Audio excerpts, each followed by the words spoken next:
तो सबसे पहली जो शॉर्टकट ट्रिक है वो है फ्लैश फिल। ठीक है, फ्लैश फिल का क्या मतलब है, जैसे मान लीजिए कि ये फादर नेम है, इसका फर्स्ट नेम और लास्ट नेम दोनों अलग अलग करने हैं।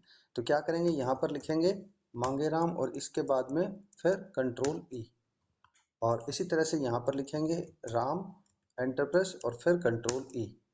तो इस तरह से जो फ्लैश फिल है आगे का डाटा ये अपने आप इसके अंदर उठा लेगा। ठीक है, इस अगर हमें डेटा को सेलेक्ट करना है तो शिफ्ट के साथ राइट एरो, हम कॉलम को सिलेक्ट मतलब इधर हॉरिजेंटल वाइज चलेंगे, और अगर शिफ्ट के साथ डाउन की को प्रेस करेंगे तो फिर हम नीचे की तरफ चलेंगे।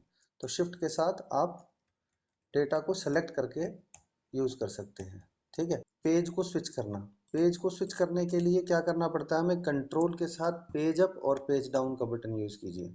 कंट्रोल के साथ पेज अप और पेज डाउन को यूज करेंगे तो आप जो आपके वर्कबुक के अंदर जो शीट्स हैं उनके बीच में स्विच कर पाएंगे। ठीक है, फिर इसके बाद में नेक्स्ट जो है वो है हमारा कंट्रोल के साथ स्पेस।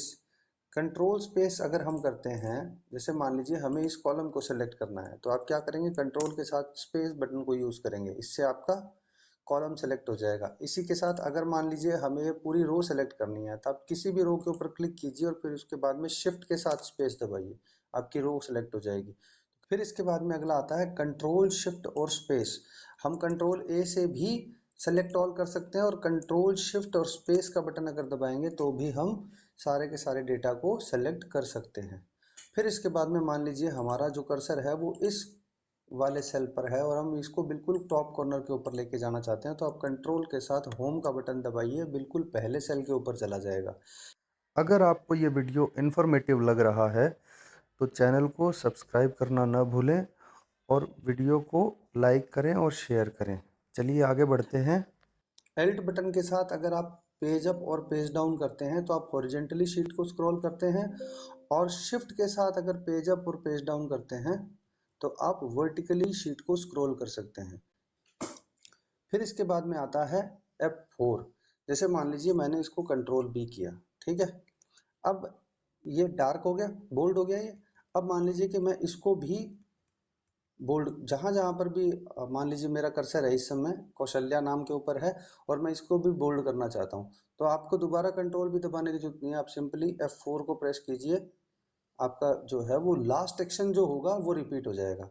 फिर इसके बाद में अगला आता है शिफ्ट के साथ F11। आप शिफ्ट के साथ अगर F11 दबाते हो तो आपको न्यू वर्कशीट काम करने को मिलती है। ठीक है, फिर इसके बाद में आपने ऑलरेडी किसी शीट के ऊपर काम किया और उसे आप ओपन करना चाहते हैं तो आप कंट्रोल के साथ O प्रेस कीजिए, आपने रिसेंटली जितनी भी शीटों के ऊपर काम किया होगा उसकी लिस्ट आ जाएगी, उसमें से जिसको भी आप क्लिक करेंगे वो ओपन हो जाएगी। तो कंट्रोल के साथ O। फिर इसके बाद में एक तो होता है सेव से, दूसरा होता है सेव एज। अगर आप सेव करना चाहते हैं तो हमें मालूम है कि कंट्रोल एस से हम सेव कर सकते हैं। ठीक है, लेकिन अगर हम सेव एज करना चाहते हैं उसके लिए हमारे पास डेडिकेटेड बटन होता है F12। आप F12 करेंगे तो ये देखिए यहाँ पर सेव एज का ऑप्शन खुलेगा, यहाँ लिखा हुआ आ रहा है ये सेव एज है। अब सेव एज के ऊपर क्लिक करके और शीट को मतलब सेव एज क्यों करते हैं कि हम एक ही शीट की मल्टीपल कॉपीज जनरेट करना चाहते हैं, उसके लिए हम सेव एज करते हैं। ठीक है, फिर इसके बाद में अगर आप शीट को जूम करना चाहते हैं तो Alt V और Z दबाइए, आप यहाँ पर आपके सामने इस तरह से ऑप्शन आ जाएगा।